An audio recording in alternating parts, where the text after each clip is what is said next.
Parlons de l'immunité des intervenants de la DPJ. Tu sais, quand la protection devient un permis pour nuire, puis malheureusement, je l'ai observé que trop souvent. On se le cachera pas, là, on vit dans une société où on peut poursuivre un médecin pour une erreur de diagnostic, ou même un enseignant peut être suspendu pour un commentaire déplacé. Même un policier peut se faire face à une enquête indépendante s'il dépasse ses fonctions. Mais lorsqu'on parle de la direction de la protection de la jeunesse, les règles changent. Et pourtant, ce sont nos enfants qu'on confie à ces mains-là, inexpérimentés dans la plupart des cas. Les travailleurs sociaux des PJ bénéficient d'une forme d'immunité judiciaire qui les protège dans l'exercice de leurs fonctions. Tant qu'elles agissent de bonne foi, en théorie, cette clause vise à les protéger contre les représailles lorsqu'elles interviennent dans des situations dites difficiles. En pratique, elle est devenue un bouclier qui empêche trop souvent la reconnaissance d'erreurs graves, voire de fautes professionnelles majeures.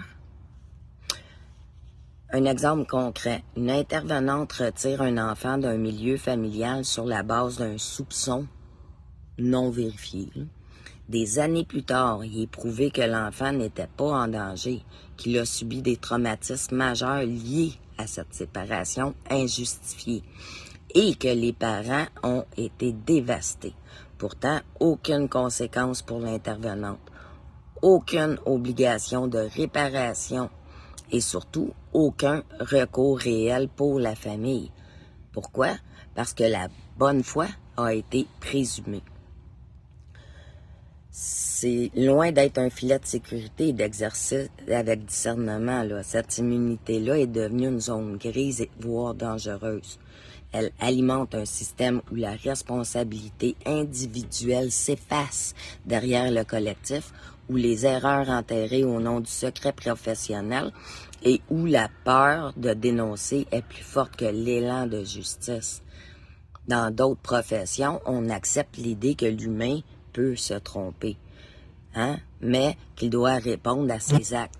À la DPJ, on ferme les yeux, on protège l'intervenante, même si sa décision a causé un retrait inutile, un trouble de l'attachement ou une tentative de suicide, soit chez l'enfant ou chez les parents, qui voulaient juste que l'enfant revienne. Puis le plus troublant, c'est que cette protection systématique décourage l'introspection institutionnelle.